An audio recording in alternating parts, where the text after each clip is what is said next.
Ce journal vous est offert par CET Congo, Société d'ingénierie civile.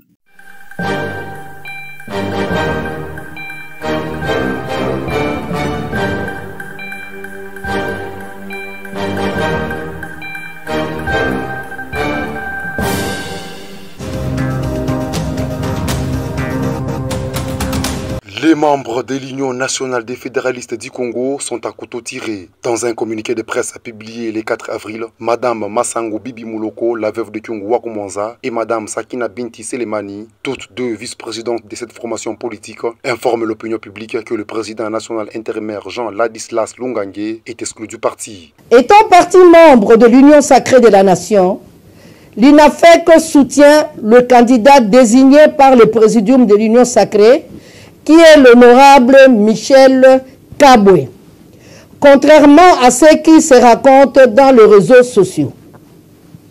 L'Union sacrée de la nation étant une organisation bien structurée, les candidatures sont fonction du poids politique lié au nombre des élus. À cet effet, il a été proposé à l'UNAFEC le poste de rapporteur au bureau, mais qui n'a pas été accepté par l'honorable Jean Ladislas Umba Lungangé, d'où, en tant que membre à part entière de l'Union sacrée, l'UNAFEC a sollicité une compensation à un autre niveau. Réponse du berger à la bergère. Ces derniers signent également un communiqué où il annonce la radiation de deux vice-présidentes ainsi que de M. Shimbi Kabolo, dit Zazou. Ce dernier est l'inspecteur national de la jeunesse du parti. Au micro de nos confrères de Top Congo, le président intérimaire de l'UNAFEC motive sa décision. Ces trois personnalités sont en train de combattre leur président. Il posait sa candidature en tant qu'indépendant pour les raisons qui sont connues,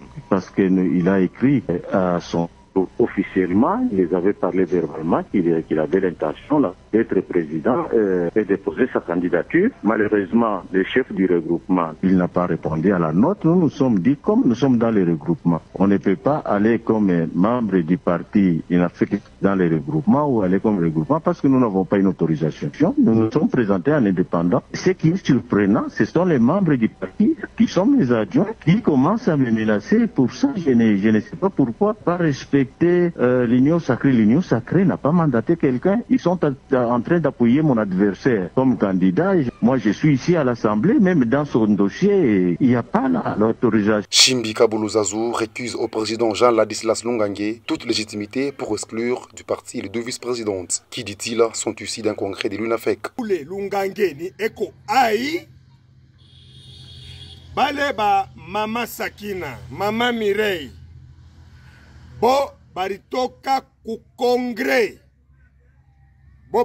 kongre, yeye njo ai alikuya pale banamuweka comme ai ana na kalite. Muone kile kidokima kile anatosha pale, ana suspendre bantu kama na barevoke kama ni nini kidokima cha shipo kalite.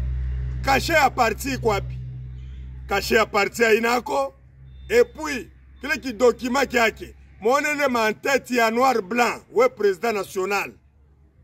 Selon ye, ni eko ai, anafanya rébellion, union sacrée. Les crises politiques au sein de l'UNAFEC sont récurrentes depuis la disparition de Feu Kyungu Wakumonza. 8 membres d'une même famille sont morts ce 7 avril à Kinshasa. Un mur leur est tombé dessus. C'est suite à une pluie diluvienne qui s'est abattue sur la capitale congolaise. Etienne Dibala, l'un des rescapés de cette tragédie, évoque une mauvaise canalisation des eaux comme étant à la base de ces drames. Il raconte cette scène qui n'est pas près d'oublier.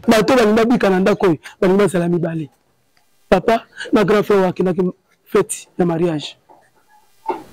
Parmi les Baba qui côté là qui n'a pas vendu, balala qui. Wa ko kota ezate, wa ko tali kola ezate. Côté sur la zone na tali côté grand frère là na bana na ye. Te matanga kota ki akanga ki porte. Akanga porte. Baba no luka sko façon nini na ko buka porte. Grand frère ezate, papa déjà bimi libanda azolela. Sa grand frère bimi libanda azolela, petit sœur, puis il va dans son là, petit nanga aussi, puis il va dans son là. Alors, ça, c'est 2h du matin. Maï, on mona oil, et tondi na maï. Il y a un coach à l'icône, et ça t'est. La bande bunda, la bini à mbang, la kebenga bayana nga bazana se. Bon, ya koto ma été. Cette famille est inconsolable. Jérémy Bokaba a du mal à cacher sa douleur et sa tristesse. 8 personnes. Baka 8. Grande sœur n'a pas de sac. Bah les misac l'union c'est pas possible. Puis c'est mort à 4. Petite sœur n'a pas de mi balé. Avant mi balé. Tous les deux à Koufi. Grand frère n'a. Et puis moi, je suis allé bosser à moi aussi. Je n'ai pas couché. La petite soeur, je suis allé à Simara. Je suis allé à coucher. Donc, le nombre de 8 personnes. Le nombre de 8. Donc, c'est un peu triste d'expliquer, mais je dois vraiment parler de ça parce que c'est quelque chose qui est étrange. C'est quelque chose qui est brusque. Lali Olamu Kitikuba Kambolo de Monique. La METLAS a lancé des alertes sur la possibilité d'avoir de fortes pluies dans plusieurs provinces de la RDC. Ces services demandent au gouvernement de prendre toutes dispositions utiles pour éviter des catastrophes. La variole du singe est une maladie virale et zoonotique présente en République démocratique du Congo depuis les années 50, comme l'expliquent les professeurs Ekwalanga, virologues. En fait, la variole du singe et la variole tout court, c'est la même famille. C'est les mêmes espèces, même genre. Ce sont les pox viridae, ça s'appelle. Et le genre, c'est le orthopox viridae. C'est la même famille, ils sont cousins. Ce qui nous inquiète, c'est que la variole, c'est une maladie interhumaine. Et c'est qu'on ne comprend pas. Après la vaccination qui a permis l'éradication soi-disant de la variole humaine, nous sommes tombés. En 1959, on a découvert chez les primates qui venaient du Congo une souche d'espèce de variole qu'on appelait variole du singe, parce que c'était à l'époque le réservoir, on supposait que c'était les singes. Et puis en 1970, on a découvert ça chez un enfant de 9 ans à Inongo. Depuis 1970, le Congo est considéré comme une zone endémique de la variole du singe. Jusqu'à nos jours, il n'existe aucun traitement efficace contre ces virus qui ne durent que 24 jours dans les corps humains. Normalement, la maladie, elle dure d'un jour jusqu'à 24 jours.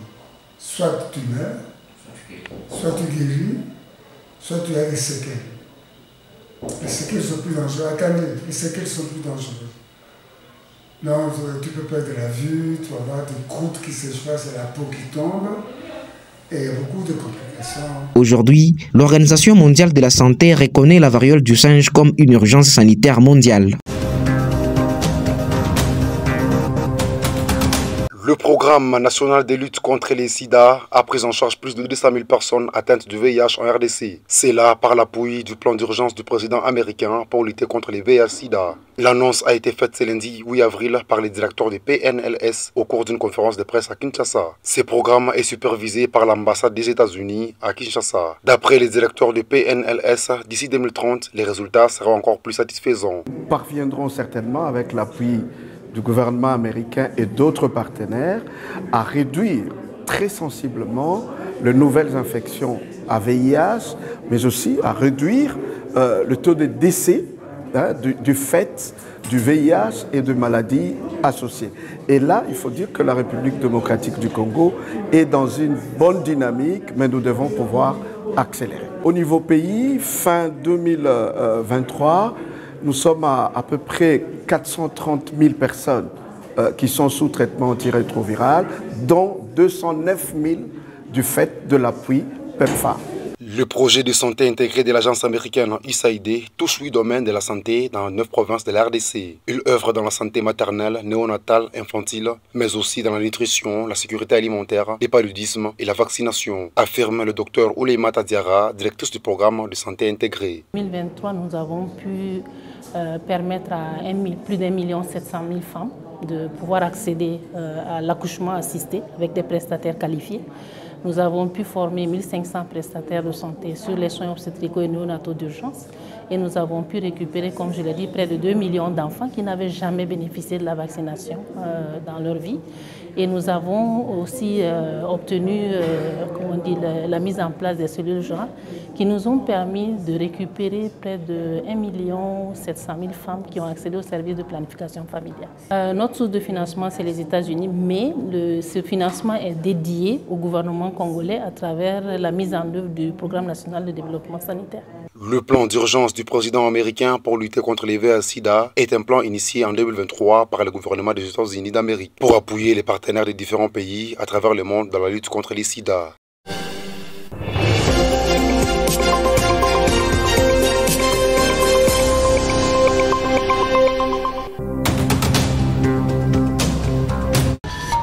Ce journal vous est offert par 7 Congo, Société d'ingénierie civile.